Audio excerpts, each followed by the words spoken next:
السلام علیکم، میرا نام طاہر علی ہے اور میری یوٹیوب چینل کا نام مسٹر زبان ہے اور میں اس چینل پہ کوئی تشریحات اپلوڈ کرتا ہوں اور میرے چینل کو سبسکرائب کرنا نہ بھولیے گا۔ بسم اللہ الرحمن الرحیم۔ السلام علیکم ڈیئر اسٹوڈنٹس، امید آپ لوگ ٹھیک ہوں گے اور آپ لوگوں کی زندگی خوشیوں کے ساتھ گزری ہوگی۔ تو آپ لوگوں کو لیے چلتا ہوں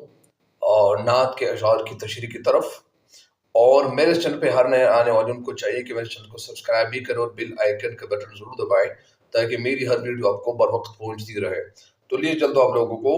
نعت کی تشریح کی طرف، اور یہ جو پہلا شعر ہے تو پہلا شعر یہی ہے کہ اے رسولی امین صلی اللہ علیہ وسلم، خاتم المرسلین صلی اللہ علیہ وسلم، تجھ سے کوئی نہیں، تجھ سے کوئی نہیں ہے عقیدہ یہ اپنا بصدق و یقین، تجھ سے کوئی نہیں، تجھ سے کوئی نہیں۔ یہ پہلا شعر ہے،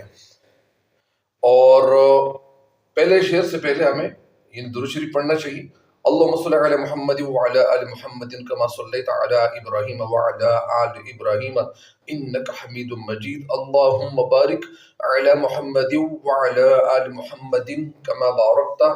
علی ابراہیم وعلی آل ابراہیم انک حمید مجید۔ اس شعر میں جو الفاظ ہیں، مشکل الفاظ یا نئے الفاظ جس کو کہتے ہیں، رسول امین، رسول امین کے معنی ہے دیانتدار رسول۔ خاتم المرسلین کا مطلب رسول کی مہر، یعنی آخری رسول۔ عقیدہ کے معنی پختہ یقین، بصدق و یقین کے معنی ہے سچائی اور یقین کے ساتھ۔ اس شعر کا جو مفہوم بنتا ہے وہ یوں بنتا ہے کہ اے اللہ کے رسول صلی اللہ علیہ وآلہ وسلم، آپ صادق و امین اور خاتم الانبیاء ہیں۔ خاتم الانبیاء یعنی انبیاء علیہ الصلوۃ والسلام کا خاتمہ یعنی اب ہی پہ ہوا ہے۔ ہمارا عقیدہ ہے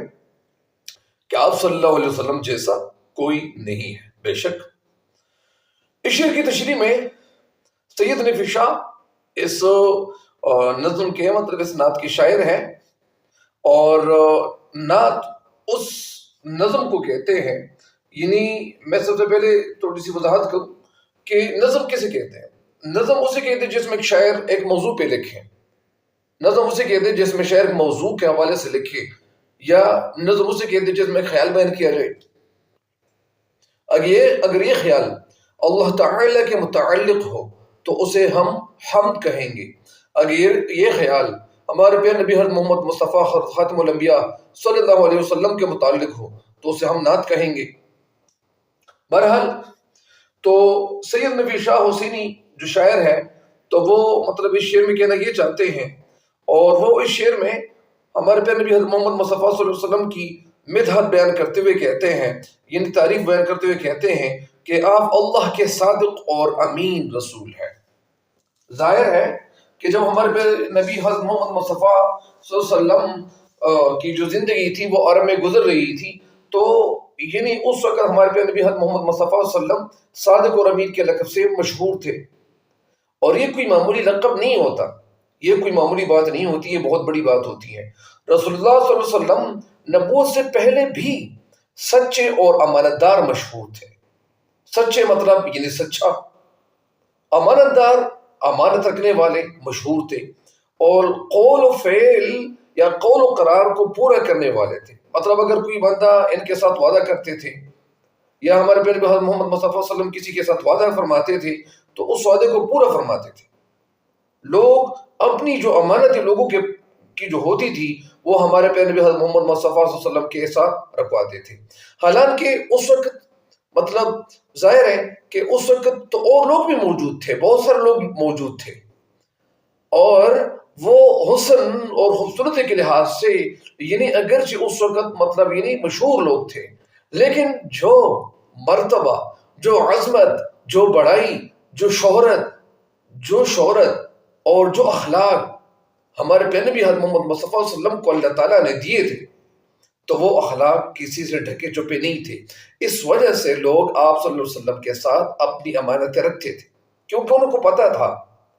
کہ یہ جو شخصیت ہے یہ ایک ایسی شخصیت ہے کہ یہ بے حد نادر، بہت یونیک شخصیت ہے۔ اور جس وقت اللہ تعالیٰ نے آپ صلی اللہ علیہ وسلم کو نبوت سے یعنی سرفراز فرمایا، جس وقت اللہ تعالیٰ نے آپ صلی اللہ علیہ وسلم کو نبوت دی،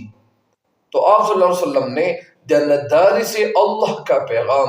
لوگوں تک پہنچائے، دیانتداری سے پیغام لوگوں تک پہنچائے۔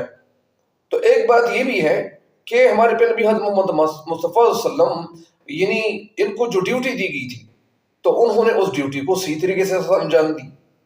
آپ صلی اللہ علیہ وسلم کے دشمن بھی آپ صلی اللہ علیہ وسلم کے اخلاق اور صدق و امانت کی گواہی دیتے تھے۔ جس طرح یعنی نضر بن حارث جو قریش کے بڑے رئیس تھے وہ کہتے ہیں کہ محمد صلی اللہ علیہ وسلم ہمارے سامنے پل بڑھ کر جوان ہوئے، خدا کی قسم وہ ہم میں سب سے سچے، شریف اور دیانتدار ہیں۔ شاعر نے آپ صلی اللہ علیہ وسلم کی دوسری صفت خاتم المرسلین بیان کی ہے۔ خاتم المرسلین یعنی جس کا مطلب کیا ہے؟ آخری رسول۔ اللہ تعالیٰ نے انسانیت کی ہدایت کے لیے نبیوں اور رسولوں کا جو سلسلہ شروع فرمایا تھا، یعنی حضرت آدم علیہ السلام سے لے کر یعنی ہمارے پیغمبر صلی اللہ علیہ وسلم کے یعنی تک جتنے جو رسول آئے تو کم و بیش 1,00,000 مطلب 24,000 ہمارے پیغمبر حضرت محمد مصطفیٰ صلی اللہ علیہ وسلم کے ساتھ، یعنی ہمارے پیغمبر حضرت محمد مصطفیٰ صلی اللہ علیہ وسلم آخری رسول تھے، آخری نبی تھے۔ تو وہ جو سلسلہ شروع فرمایا تھا اللہ تعالیٰ نے جو شروع کیا تھا حضرت آدم علیہ السلام سے لے کر یعنی وہ جو سلسلہ تھا وہ ختم ہو گیا کس پہ؟ ہمارے پہ نبی حضرت محمد مصطفیٰ حضرت خاتم الانبیاء صلی اللہ علیہ وسلم پہ وہ سلسلہ جو تھا وہ ختم ہوا۔ چنانچہ ارشاد فرماتا ہے قرآن پاک میں ایک آیت ہے اور سورہ احزاب آیت نمبر 40 میں یعنی اللہ تعالیٰ فرماتا ہے اعوذ باللہ من الشیطان الرجیم بسم اللہ الرحمن الرحیم ما كان محمد ابا احد من رجالکم ولكن رسول اللہ وخاتم النبیین، یعنی اس کا ترجمہ یہ ہے کہ محمد صلی اللہ علیہ وسلم تو مردوں میں سے کسی کے باپ نہیں ہے مگر وہ اللہ کے رسول ہے اور نبیوں کی مہر ہے۔ اب آپ صلی اللہ علیہ وسلم کے بعد کوئی نبی نہیں آئے گا۔ یعنی اس حوالے سے ہم نے علماء سے یہ بھی سنا ہے کہ ہمارے پہ نبی حضرت محمد مصطفیٰ صلی اللہ علیہ وسلم یعنی صحابہ کرام رضی اللہ تعالیٰ عنہم اجمعین کو سمجھاتے تھے کہ جس طرح ایک عمارت ہوتی ہے اور اس عمارت میں لوگ اینٹیں رکھتے ہیں اور وہ عمارت میں جب اینٹیں لگاتے ہیں تو اینٹیں لگانے مطلب جو معمار ہوتا ہے، معمار جو عمارت بناتا ہے تو اس اینٹوں میں اگر اس عمارت میں اس کمرے میں اس دیوار میں اگر وہ ایک جگہ مطلب ایک اینٹ چھوڑ دیتے ہیں، وہ جگہ چھوڑ دیتے ہیں تو وہ عمارت مطلب اچھی نہیں نظر آئے گی۔ لہٰذا اسی طرح یعنی جو عمارتیں تھیں یا اسی طرح اللہ تعالیٰ نے جو انبیاء علیہ السلام یعنی اللہ تعالیٰ نے مبعوث فرمائے تھے تو ان سب میں جو آخری اینٹ کے طور پر وہ ہمارے پہ نبی حضرت محمد مصطفیٰ صلی اللہ علیہ وسلم ہی ہے۔ لہٰذا یعنی وحی کا جو سلسلہ تھا یعنی وہ آخری جو وحی کا سلسلہ تھا وہ ہمارے پہ نبی حضرت محمد مصطفیٰ حضرت خاتم الانبیاء صلی اللہ علیہ وسلم پہ یعنی وہ ختم ہو گئے۔ حضرت جبریل علیہ السلام جو تھے وہ یعنی جو وحی لاتے تھے تو وہ ہمارے پہ نبی حضرت محمد مصطفیٰ حضرت خاتم الانبیاء صلی اللہ علیہ وسلم پہ وحی لاتے تھے۔ اب آپ صلی اللہ علیہ وسلم ہی تمام انسانیت کے لیے یعنی ایک مسیحا ہے، اور آپ صلی اللہ علیہ وسلم نے جو دین لایا تھا، جو اسلام کو پھیلانے کی غرض سے آپ صلی اللہ علیہ وسلم نے جو ڈیوٹی دی تھی تو وہ ڈیوٹی ہمارے پہ نبی حضرت محمد مصطفیٰ صلی اللہ علیہ وسلم نے یعنی بہت اچھی طریقے سے نبھائی، اور رہتی دنیا تک آپ صلی اللہ علیہ وسلم ہی رشد و ہدایت کا سرچشمہ ہے۔ آخر میں شاعر کہتے ہیں کہ یہ میرا عقیدہ اور پختہ یقین ہے کہ آپ صلی اللہ علیہ وسلم جیسا دنیا میں کوئی نہیں ہے۔ کبھی کبھار تو میں یہ بھی کہتا ہوں، اسٹوڈنٹس کو بھی کہتا ہوں کہ چاہے ہمارے پہ نبی حضرت محمد مصطفیٰ صلی اللہ علیہ وسلم کی جو پوری لائف ہے، ہمارے پہ نبی حضرت محمد مصطفیٰ صلی اللہ علیہ وسلم کی جو ساری زندگی ہے تو انہوں نے ایسے طریقے سے وہ زندگی نبھائی کہ ان کی زندگیوں کو جب ہم پڑھتے ہیں تو ہمیں ہر جو ہمارا چیلنج ہوتا ہے، ہماری زندگی میں جو بھی مسئلے مسائل آتے ہیں ان کا حل ہمارے پہ نبی حضرت محمد مصطفیٰ صلی اللہ علیہ وسلم کی زندگی میں موجود ہے۔ لیکن اگر ہم ان کی زندگی کو اسٹڈی کریں،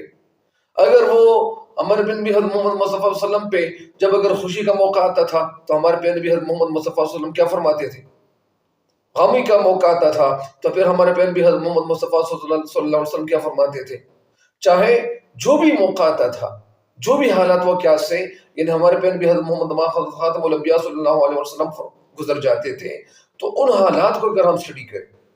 ان کی زندگی کو اگر ہم اسٹڈی کریں، ان کی زندگی کا اگر ہم مطالعہ کریں تو ہم پہ یہ بات روز روشن کی طرح عیاں ہو جائے گی کہ ایسا کون سا گوشہ ہے جو ان کی زندگی میں ہمارے لیے موجود نہیں ہے۔